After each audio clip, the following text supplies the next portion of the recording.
আমার রব হলেন আল্লাহ।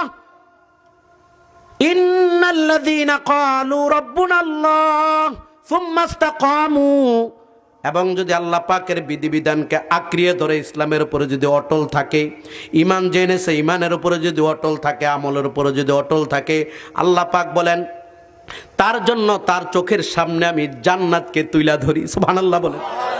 ফেরেশতারা তার চোখের সামনে জান্নাতকে তুইলা ধরে আর বলতে থাকে, আল্লাহ তাখাফু, তোমার কোনো ভয় নাই, তোমার কোনো চিন্তা নাই। ভয় তো সামনের জিন্দেগির জন্য, কারণ আমার কবর, হাসর, মিজান, পুলসিরাত এই সামনের জায়গার জন্য ভয়। আর হুজন ব্যবহার পিছনের জন্য। আমার পিছনে সন্তানাদি স্ত্রী পুত্র যে রেখে আমি চলে যাইলাম, তাদের অবস্থা কি হবে? তাফসীরের মধ্যে মুফাসসিরিনে কেরাম বলেন, তুমি যেন কবরে যাইতেছ, তোমার সামনের জিন্দেগিও কোনো ভয় নাই। আল্লাহ তাখাফু, তোমার সামনের জিন্দেগির জন্য কোনো ভয় নাই।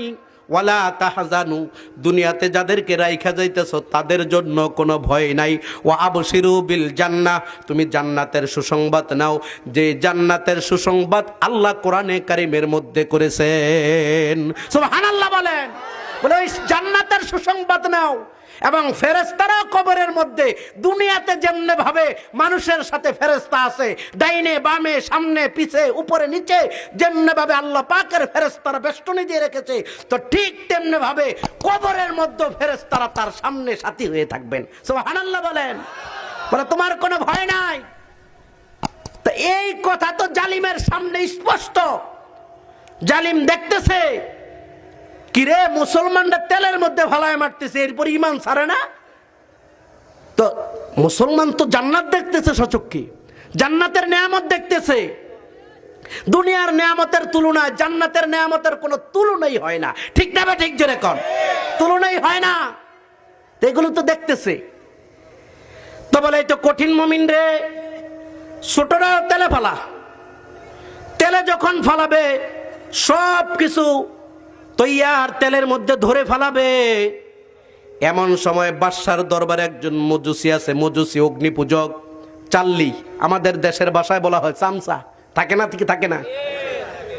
আমাদের দেশের ভাষায় এদেরকে চামচা বলা হয়। দেখবেন কিছু কিছু মন্ত্রীর পাশে চামচা আছে, আছে না নাই? ইসলামের কিছু দুশ্মন আছে না নাই?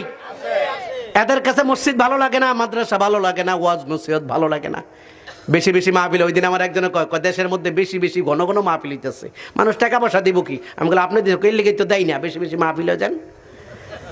বেশি বেশি যেন মাহফিল, এক শ্রেণীর লোকের কাছে ভালো লাগে না। ঠিক না? ঠিক জোরে কোন, ভালো লাগে না তাদের কাছে মাহফিল।